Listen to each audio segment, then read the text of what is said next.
Pedro, were you messing with medicine balls? I did. Yeah? Huge. Was that a big part of your routine? I was a huge medicine ball guy. I was a huge medicine ball. I was big in legs. I was big in core. Squats? Squats. Yes? Okay. I hated one single leg squats.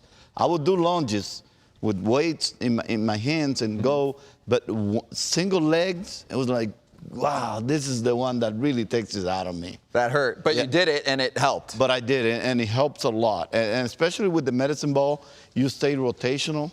You need that for pitching. You need to move around.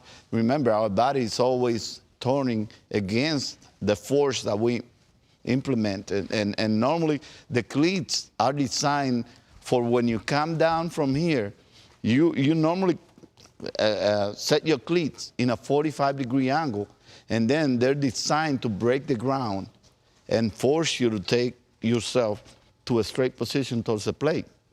But it's really difficult to do, and that's against the force that you're bringing over from your arm and your back leg when you push forward. So you're pretty much like this all the time, and then you just set your cleat out front in order for you to not fly open, because everything goes, and you just start breaking the ground with your cleats. And that's really what you do.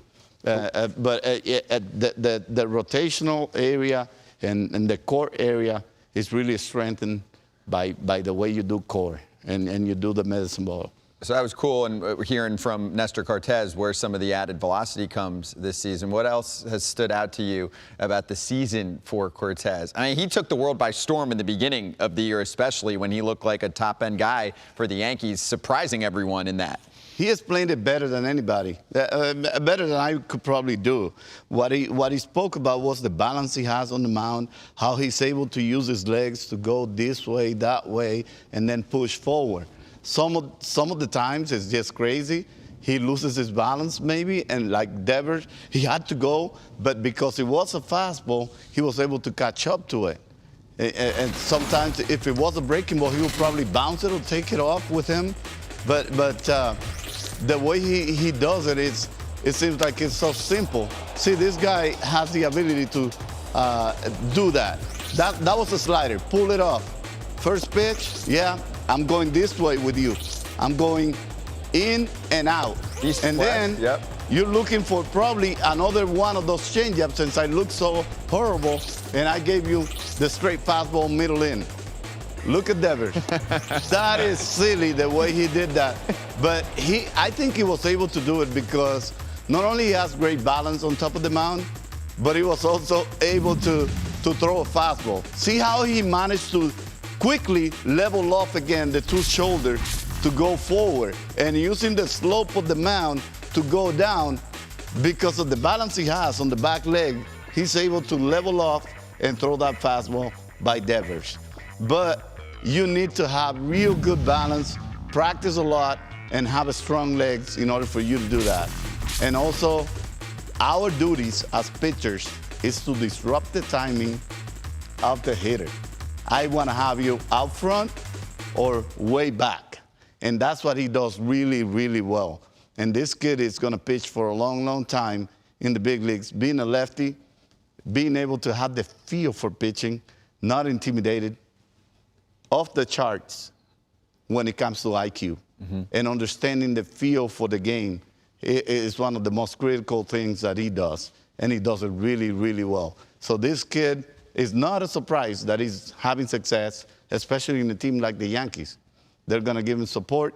They're going to let him go out there and take your turn every 5 days, which is probably the biggest reason why he's getting to figure out all those things, is because the Yankees gave him the opportunity to be out there and experiment with everything he wanted to do and expose himself to the different situations he had to, that previously he didn't get the chance to do.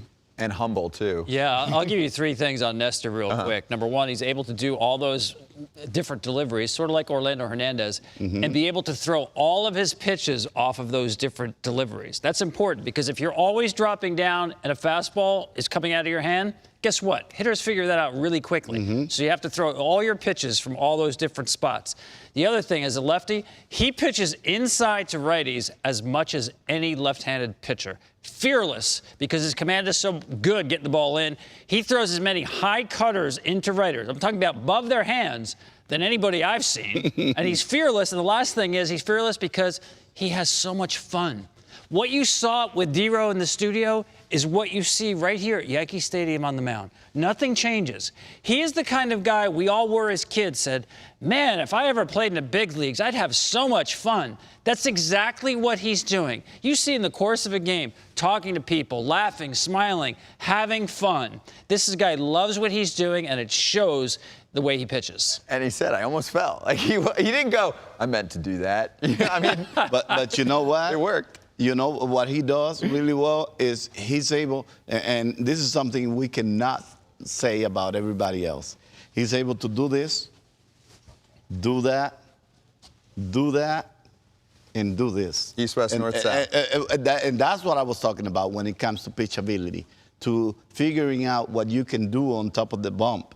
And at the same time, keeping your mechanics, keeping your composure, and having the presence on the mound to be able to do it and when to do it and what kind of situation you're doing it, against who you're doing it. Like Sander Bogaerts is not a guy that you're going to go, let me flip this slider, pull it. I know it's foul. Here, right back. Boom, change up that way. And then you go, hit it. Well, you're not expecting a guy that's not above 96 to throw your hitter in the inner part of the plate. He did that. That's a great point. His stuff is underrated. Very underrated. Stuff. And then that Devers swing. And Devers is one of the, I'm sure he appreciates you sewing that. How many Pretty times good have we hitter. done that? He got full on that one.